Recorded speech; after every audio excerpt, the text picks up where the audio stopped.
पौधों में गर्मियों में हमने ये 6 फर्टिलाइज़र नहीं डाले तो फिर हमने क्या डाले। मैं तो अक्सर यही फर्टिलाइज़र डालती हूँ क्योंकि कहीं बाहर से ख़रीदने की ज़रूरत नहीं होती, बिल्कुल ऑर्गेनिक होते हैं और हमारे घर के सामान से ही बन जाते हैं। तो यहाँ पे आप देख सकते हो, यहाँ पे मैंने ले ली है प्याज। प्याज के जो छिलके होते हैं, हमारे घर में रोज़ प्याज कटती है, सब्ज़ी बनती है, तो आप उसके छिलके जो है स्टोर करके रख सकते हैं।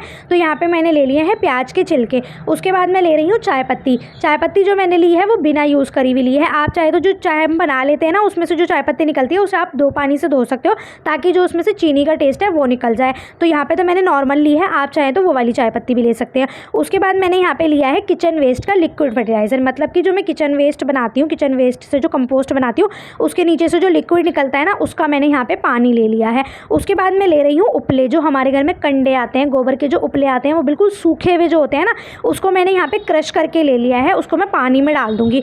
उसके बाद मैं ले रही हूँ यहाँ पर केले के छिलके। जो केले के छिलके होते हैं ना, उसको मैंने पहले से ही ओवरनाइट मतलब 24 घंटे के लिए उसको पानी के अंदर डाल के रख दिया था। तो यहाँ पे मैंने उसका पानी ले लिया है, जिसको हम बनाना पील भी कहते हैं। और ये सारी चीज़ें आप देख सकते हो हमारे घर में से ही निकलती हैं, ऑर्गेनिक होती है, कोई हार्म केमिकल भी नहीं होता, हमारे पौधों को कुछ होता भी नहीं है। तो मैं तो यही उपयोग करती हूँ, आप भी ज़रूर ये ट्राई करिएगा, आपके पौधे चहचहा जाएंगे बिल्कुल। उसके बाद मैं यहाँ पे ले रही हूँ खट्टी छाछ। हमारे घर में रोज़ छाछ आती है या फिर दही आती है, मैं थोड़ी थोड़ी उसको रख लेती हूँ, काफ़ी दिन की हो जाती है तो वो काफ़ी खट्टी हो जाती है, उसको मैं रख लेती हूँ, तो उसको मैं अपने पौधों में जो देती हूँ। फिर यहाँ पे आप देख सकते हो उसमें मैंने पानी डाल दिया है। जो हमारे केले के छिलके हैं और प्याज के छिलके हैं और जो हमारे कंडे हैं और जो हमारी ये है ना जो चाय पत्ती है, उसको आपको 24 घंटे के लिए रखना है पानी में भिगो के, ताकि जो उसकी गुणवत्ता है, जो प्याज के छिलके हैं या फिर केले के छिलके हैं, चाय पत्ती है, कंडे हैं, उनकी जो गुणवत्ता है वो सारी पानी में आ जाए। 24 घंटे के लिए भिगो के हमने उसको रखना है, उसके बाद हमें पानी में देना है, मतलब पौधों में डालना है। तो यहाँ पे आप देख सकते हो प्याज के छिलके हैं, इसमें calcium, potassium, iron, phosphorus, magnesium, सारे के सारे तत्व होते हैं। अब जैसे ना ये जितने भी फर्टिलाइज़र है इनमें कैल्शियम, पोटेशियम, मैग्नीशियम ये सारे तत्व तो हैं ही हैं, मगर जैसे हम रोज़ रेगुलर हम खाना जैसे चेंज करके लेते हैं या फिर हम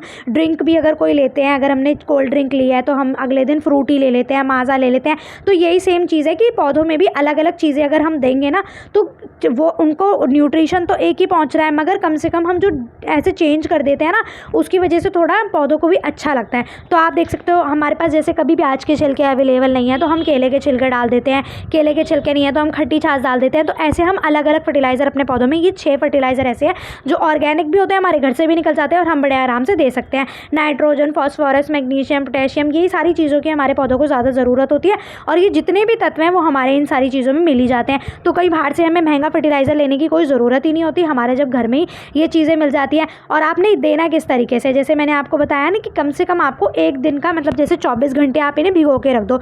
जो हमारे कंडे हैं, केले के छिलके हैं और प्याज के छिलके हैं और चाय पत्ती है, उसको कम से कम आप 24 घंटे के लिए उसे भिगो के रख दो। ज़्यादा भिगोगे तो बहुत ही बढ़िया है, उसमें जितनी न्यूट्रिशन होंगे वो सारे पानी में आ जाएंगे, बट 24 घंटे मिनिमम होता है कि हम तो 24 घंटे भिगो के पहले उसको सेमी शेड एरिया में रख देते हैं ताकि उसमें सारे गुण आ जाएँ, उसके बाद हम अपने पौधों में जो है देते हैं।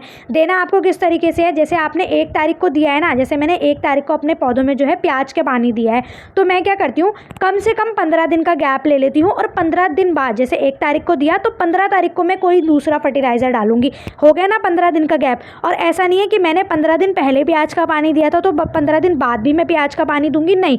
आपके पास जो भी अवेलेबल है, केले के छिलके अवेलेबल है, किचन का वेस्ट जो पानी निकल रहा है वो अवेलेबल है, खट्टी छाछ अवेलेबल है, आपके पास जो भी अवेलेबल है वो दीजिए थे, मगर कम से कम 15 दिन के ड्यूरेशन में, क्योंकि अभी हो रही है गर्मियों में निकलती है ज़्यादा धूप तो मिट्टी भी ज़्यादा सूखती है, तो 15 दिन चलता है। मगर जब सर्दियाँ होती है तो हम क्या करते हैं, 1 महीने का गैप देते हैं, क्योंकि सर्दियों में धूप नहीं निकल पाती है उसकी वजह से। और आप अपने पौधों में जो है इसको डाइल्यूट करके दीजिएगा। जैसे आप देख रहे हैं कि आपका जो प्याज का पानी है वो ज़्यादा गाढ़ा है या फिर उसमें जो स्मेल है वो ज़्यादा आ रही है, तो उसका मतलब न्यूट्रिशन उसमें ज़्यादा आ गया है, तो उसमें आप ज़्यादा और पानी मिला लो, नॉर्मल पानी, उसके बाद अपने पौधों में दे सकते हो। खट्टी छाछ ली है, अगर खट्टी छाछ हमारी ज़्यादा खट्टी है तो हम उसमें पानी और डाइल्यूट कर लेंगे। कंडों का पानी लिया है, अगर उसमें ज़्यादा न्यूट्रिशन आपको लग रहा है तो आप उसमें पानी डाइल्यूट करके दे सकते हो। मैं तो यही देती हूँ, आप भी ज़रूर दीजिएगा। बाय।